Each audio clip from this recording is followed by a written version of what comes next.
Pogledali smo si prepono, prsni koš in trebuh. Sedaj bomo pa mi vse to skupaj sestavili v optimalen vdih. Petje je sestavljeno iz vdiha in petja fraze. Pa potem zopet vdih. In potem zopet petje. Med tem vdihom imamo mi čas, da sprostimo svoje telo in postavimo glasilke v optimalno lego. Če recimo jaz vdihnem takole,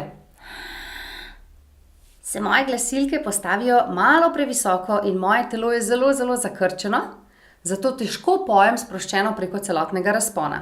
Ali pa če vdihnem takole, v tem primeru postavim svoje glasilke prenizko in potem zopet težko svobodno pojem preko celotnega razpona. Optimalen vdih je v bistvu neprisiljen vdih. Lahko bi mu rekli kar sprejetje zraka. To, da dopustimo svojemu telesu, da samo sprejme zrak.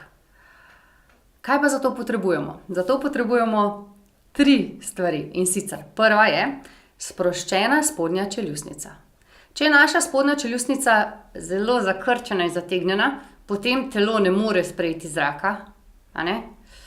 In potem zrak noter vlečemo. Torej, sprostili bomo svojo spodnjo čeljustnico tako, da bomo pogledali v strop in vrgli spodnjo čeljustnico dol, kot da je mrtva, kot da pade. In potem obdržimo ta občutek v tem sklepu in vdihnemo. To ne pomeni, da je naš vdih tak, a ne? To samo pomeni, da je ta čeljustni sklep med vdihom sproščen. In da pustimo svojemu telesu, da samo sprejme zrak. Drugi del optimalnega vdiha je prožen prsni koš.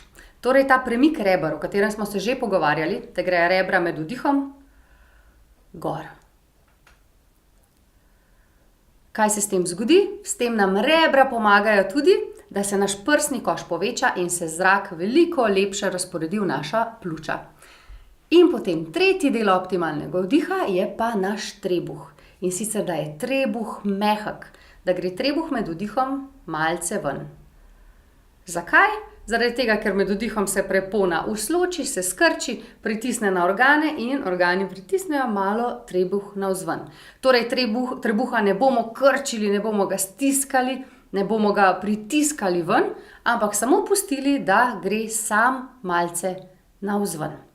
Torej, napišite si na en list sproščena spodnja čeljustnica, prožen prsni koš in pa sproščen trebuh, ki gre med vdihom malce ven. In ko boste trenirali vdih, skušajte, da lahko obkljukate vse te 3 točke.